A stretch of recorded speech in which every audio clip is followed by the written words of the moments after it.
Just keep her talking about the old days, she loves that. I'll drive to the house and meet the locksmith there. Brian's voice was barely a whisper, but I heard every word. They thought the ambient noise of Thanksgiving dinner would cover their planning. The clatter of dishes being cleared, my granddaughter's laughter from the living room, the football game commentary from the TV. But I've spent 68 years learning to pay attention to the things people don't want me to hear. I kept my eyes on my pumpkin pie, fork halfway to my mouth, as if I hadn't just heard my son-in-law plot to change the locks on my own house. My daughter Veronica leaned closer to him, her hand on his arm. Are you sure the locksmith will do it without her there? I told him it's our house, that Mom's memory is going and she keeps forgetting we own it now. He believed me. Memory going. I almost laughed. My mind was sharp enough to remember every lie they'd told me over the past 6 months. Sharp enough to know exactly what they were doing. What if she comes home early?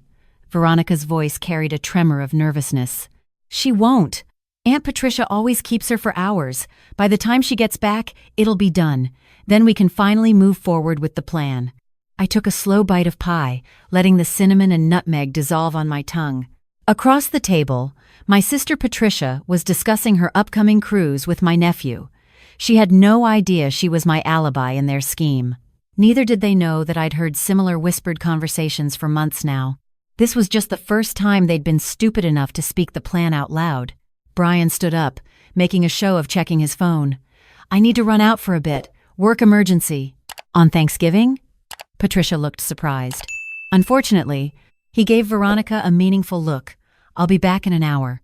I watched him leave through the reflection in the window. The moment his car pulled away, I set down my fork. Patricia, I'm not feeling well.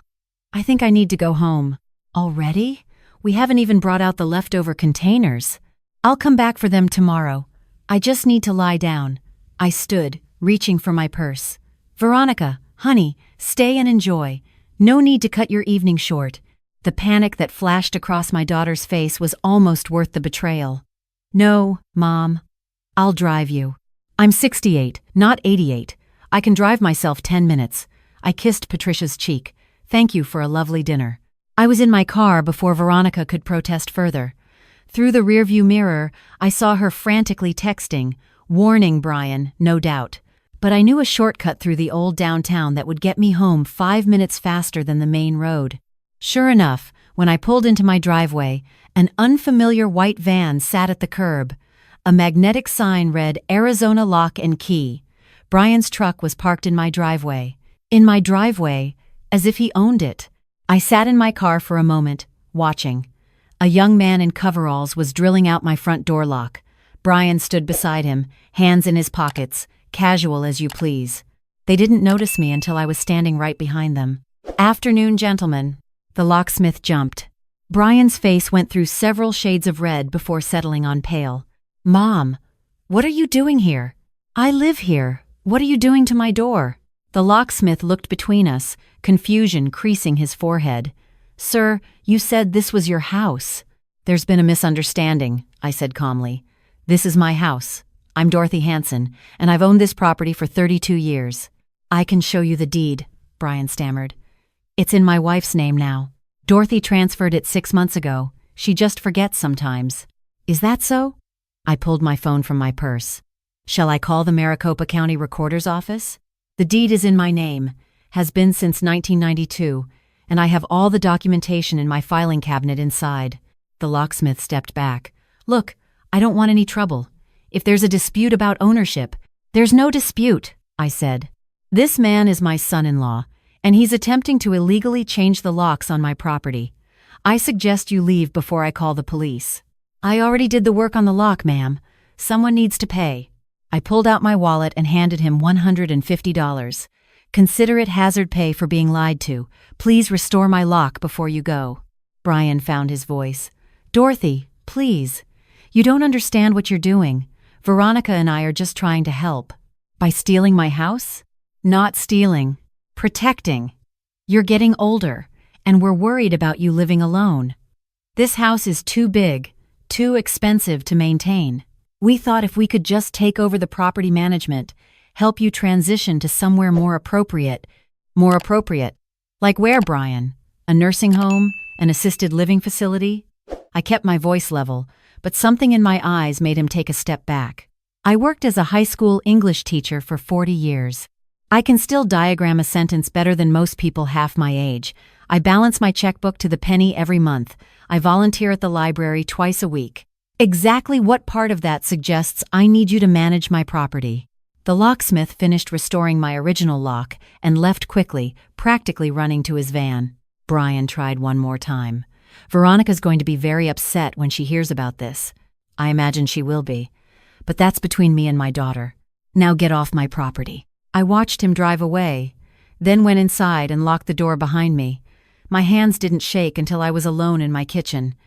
Then they trembled so badly I had to sit down. My own daughter. My only child. I'd suspected for months, but hearing it confirmed, seeing Brian actually attempt it, that was different. That made it real. The worst part was knowing this wasn't sudden. This had been building for years, maybe decades. I just hadn't wanted to see it. Veronica was born when I was 25. Her father, James, died in a construction accident when she was 4. I still remember the way the foreman had stood on my doorstep, hat in his hands, apologizing for something that wasn't his fault. One moment of inattention, a safety harness not properly secured, and I was a widow with a preschooler and $87 in my bank account. James had been good with his hands but bad with money. We'd been saving for a house, but most of our money had gone into his truck, his tools, his plans for starting his own contracting business someday. After funeral expenses, I had nothing. I moved back in with my parents in their small apartment in Tucson, 3 adults and a child in 2 bedrooms. My mother watched Veronica while I finished my teaching degree at night. It took me 5 years, working as a waitress during the day, studying while Veronica slept, surviving on 4 hours of sleep a night. When I finally got my teaching certificate and landed a job at Mesa High School, I was 30. I'd saved $3,000 by then. Every tip, every birthday check from relatives, every penny I could spare. With that $3,000, I bought a lot on the outskirts of Phoenix. Raw desert land, no utilities, but it was mine. I lived with my parents for another 7 years while I slowly built my house. Every summer, every weekend, I was out there. I learned to lay foundation, to frame walls, to run electrical wire. I hired contractors for what I couldn't do myself, paid them week by week as my teacher's salary allowed. Veronica grew up on that construction site. She played in the sand while I mixed concrete. She helped me paint walls when she was tall enough to reach them. When we finally moved in, she was 11, and that 3-bedroom ranch house represented everything I'd fought for. I thought she understood that. I thought watching me build our home from nothing had taught her the value of persistence, of working for what you want. But somewhere along the way, the lesson she learned was different. She learned that the house was valuable, that it represented money, that someday it would be hers. I first noticed the shift about 5 years ago, after she married Brian. He was an insurance adjuster, adequate at his job but always looking for the easy score. Within months of their wedding, the questions started. Mom, have you thought about what happens to the house when you pass? Mom, you should really put the house in my name now. For tax purposes. Mom, Brian and I were thinking, what if you got sick? Wouldn't it be easier if we were already on the deed? I deflected every time. Made jokes about planning to live forever. Changed the subject, but the questions kept coming, more frequent, more urgent. Then 2 years ago, Veronica's friend posted about her mother, who'd been diagnosed with early-onset dementia at 68. Veronica had shown me the Facebook post with what seemed like genuine sympathy. Can you imagine, Mom? That poor woman doesn't even recognize her own grandchildren anymore. At the time, I'd thought she was just expressing empathy. Now I wondered if that's when the plan had really begun, when she'd seen a blueprint for how to package me as incompetent. The phone calls from concerned neighbors started 3 months later. People I barely knew, calling to ask if I was doing okay because Veronica had mentioned I'd seemed confused lately. I hadn't been confused about anything, but that didn't stop the narrative from spreading. Then came the doctor's appointments. Veronica insisting on accompanying me, asking the doctor pointed questions about memory loss, cognitive decline, early warning signs of dementia. The doctor had looked at me with concern until I'd laughed and aced every cognitive test she threw at me. but I'd seen the frustration in Veronica's eyes when the doctor declared me in excellent mental health. 3 weeks ago, I'd overheard a phone conversation. Veronica didn't know I'd come back into the house after forgetting my reading glasses.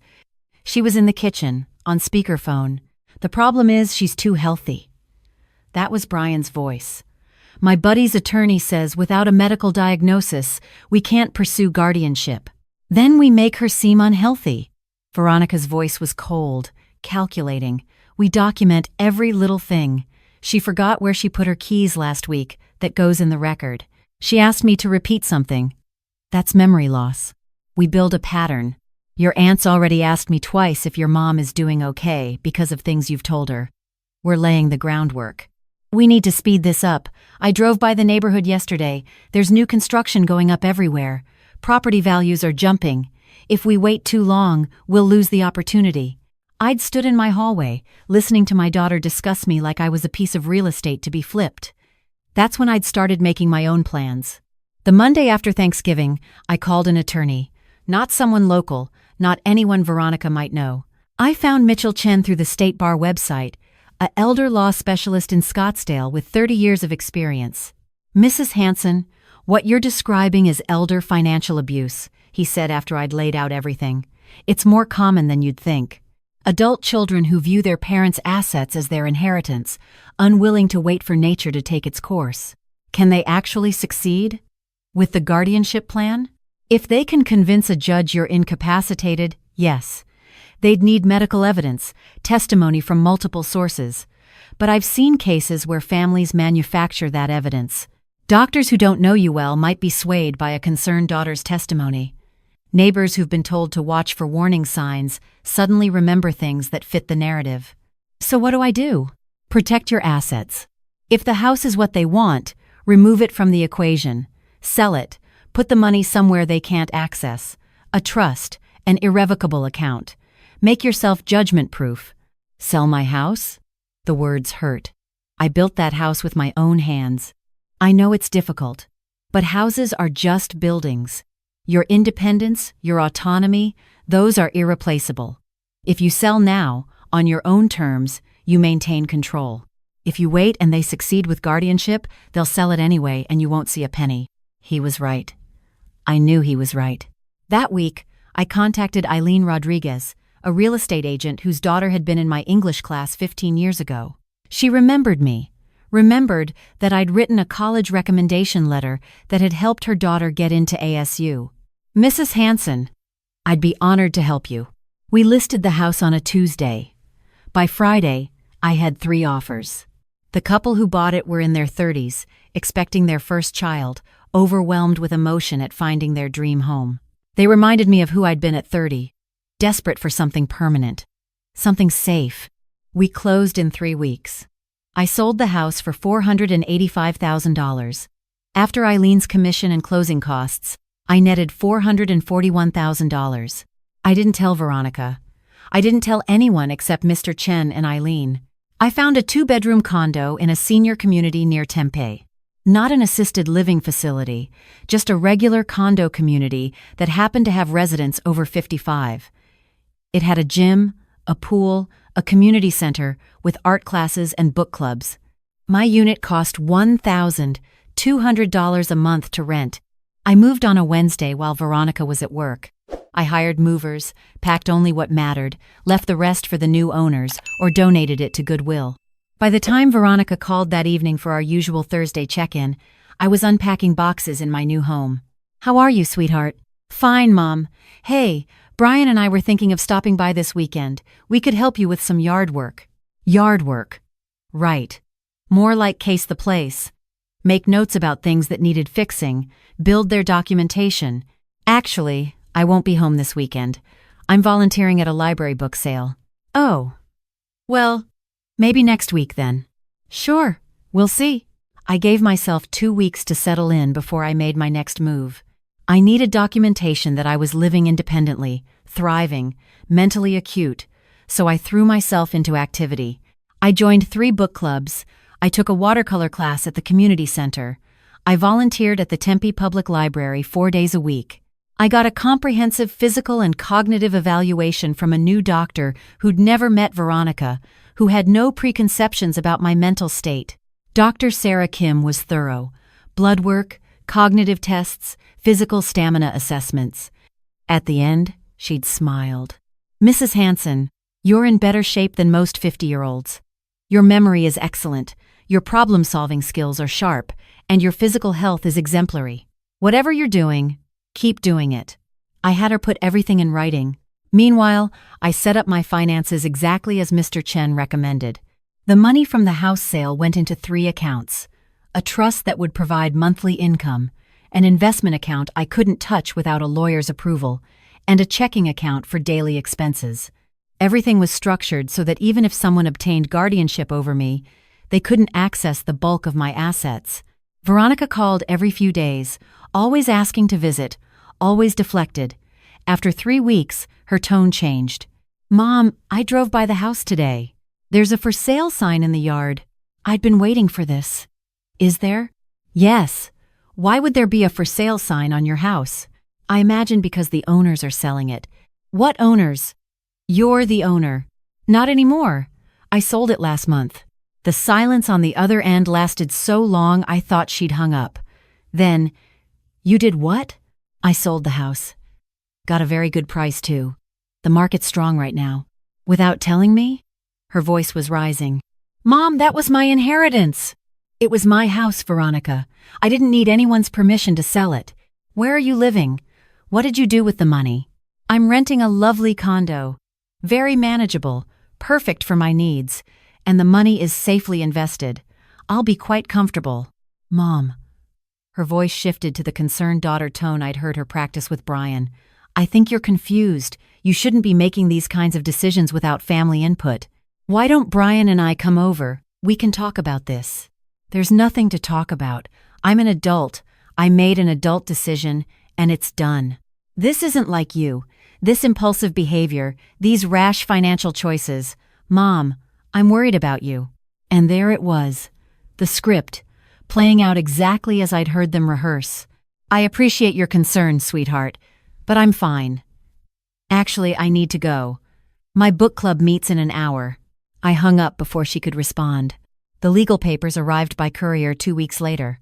Veronica and Brian were petitioning for emergency guardianship, claiming I was suffering from cognitive decline and had made a series of financially irresponsible decisions that endangered my future security.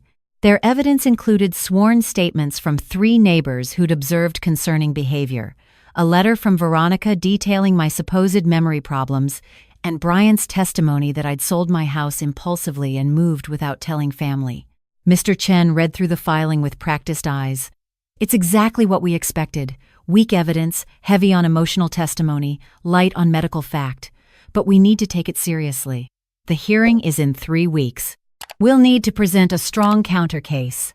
We prepared methodically. Mr. Chen compiled my medical records showing perfect cognitive health. We gathered testimony from my book clubs, my volunteer supervisor at the library, my new neighbors who could attest to my independence. Dr. Kim agreed to appear as an expert witness. Most importantly, I documented everything: my daily routine, my financial management, my social activities. I created a portfolio that showed a woman who wasn't declining, but thriving. The hearing was on a Tuesday morning in February.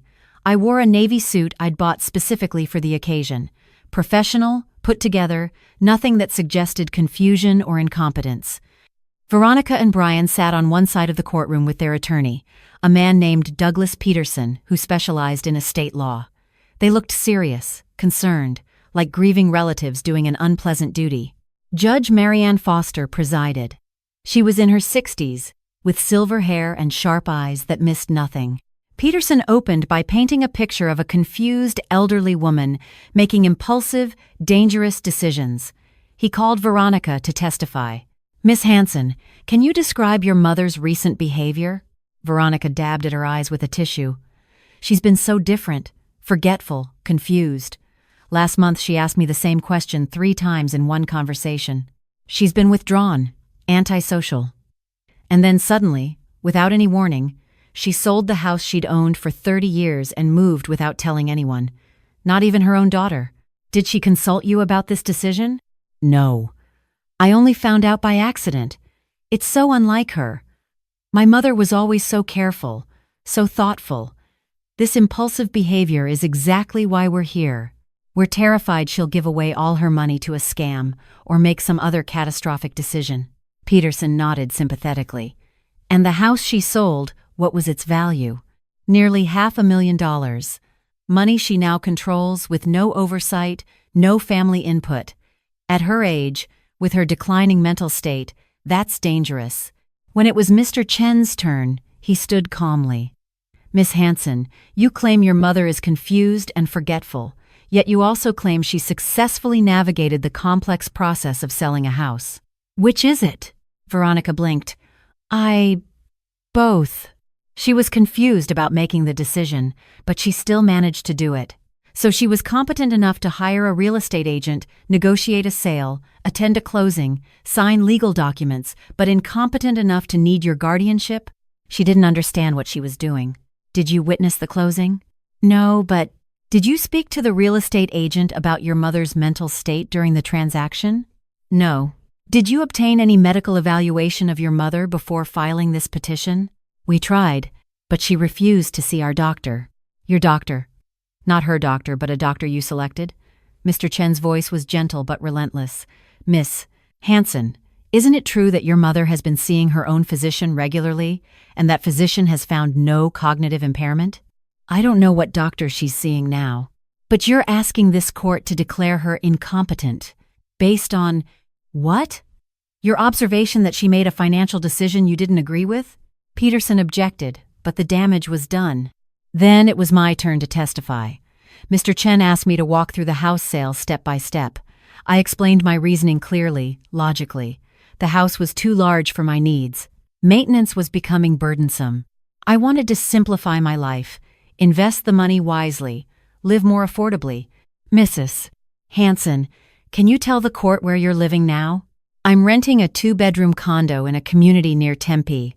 It's $1,200 a month, all utilities included. I have a gym, a pool, and I've made several friends. I'm much happier there. And the money from the house sale? I invested it with the help of my attorney. It's in protected accounts that provide monthly income while preserving the principal. I'm very financially secure. Do you feel you made a mistake selling your house? Not at all. It was the best decision I've made in years. Peterson cross-examined me aggressively, trying to catch me in contradictions, to make me seem uncertain or confused. But I'd taught high school English for 40 years. I'd faced down teenagers trying to bluff their way through essays they hadn't read. A lawyer asking leading questions was child's play. Dr. Kim testified about my excellent cognitive function. The librarian where I volunteered testified about my reliability and mental sharpness. My neighbors from the condo testified that I was independent, active, and showed no signs of impairment. Then Mr. Chen dropped his final piece of evidence, a recording. Your Honor, I'd like to submit Exhibit F. This is a recording Mrs. Hanson made on Thanksgiving evening after she discovered her son-in-law attempting to illegally change the locks on her property. He played it, my voice asking Brian what he was doing. Brian claiming to own the house, my calm explanation to the locksmith that he'd been deceived. This recording demonstrates two things, Mr. Chen said. First, that Mrs. Hanson had the presence of mind to document an attempted illegal action against her. Second, that far from being confused about her property ownership, she was perfectly clear about her rights and defended them appropriately. Veronica had gone pale. Brian was staring at his hands. Judge Foster studied the evidence, studied me, studied Veronica and Brian. Then she spoke. I've reviewed all the testimony and evidence. What I see is an adult woman who made a thoughtful decision to sell her property and relocate to more suitable housing. I see medical evidence of excellent cognitive function. I see testimony from multiple sources about her competence and independence. She looked at Veronica and Brian. What I don't see is any credible evidence of impairment. What I do see is a daughter who disagreed with her mother's financial decisions and decided that disagreement justified legal intervention. It doesn't. The gavel came down. Petition denied. Mrs. Hanson retains full autonomy over her person and her property. Court dismissed. I walked out of that courtroom with my head high. Veronica tried to approach me in the hallway, but I kept walking. There was nothing left to say. That was 4 months ago. Veronica has called a few times, leaving messages that swing between apology and accusation. I don't return them. My sister Patricia calls weekly to check on me, to tell me Veronica is devastated and didn't mean for things to go this far. I tell Patricia I'm fine, I'm happy, and change the subject. I've started a memoir writing class at the community center. I'm painting watercolors of desert landscapes. I've traveled to Santa Fe and Sedona on weekend trips with women I've met in my building. Last month, I went on a date with a retired firefighter named Tom, who makes me laugh and doesn't ask about my assets. My teacher's pension, combined with income from my investments, gives me $3,800 a month, more than enough for my simple life. I have no debt, no mortgage, no one to answer to except myself. Sometimes I drive past my old house. The young couple painted it a cheerful yellow. They've planted a garden. I see children's toys in the yard. It makes me smile. I don't miss it. Not the building, anyway. What I miss is the illusion I had about Veronica, the belief that I'd raised her to value something beyond money. But illusions are expensive to maintain, and I can't afford them anymore. On my 69th birthday last week, Patricia threw me a small party at her house. Just the two of us, her kids, a few cousins. Veronica wasn't invited. Patricia set a chocolate cake in front of me, its single candle flickering. Make a wish, sis. I closed my eyes. I didn't wish for reconciliation with Veronica, or for her to understand why I did what I did. I didn't wish for the years back, or for a different daughter. I wished for exactly what I had: freedom, health, enough money to live comfortably, and the wisdom to know that loving someone doesn't mean sacrificing yourself on their altar. I blew out the candle. Around me, my family clapped and cheered. And for the first time in years, maybe in decades, I felt completely, perfectly at peace.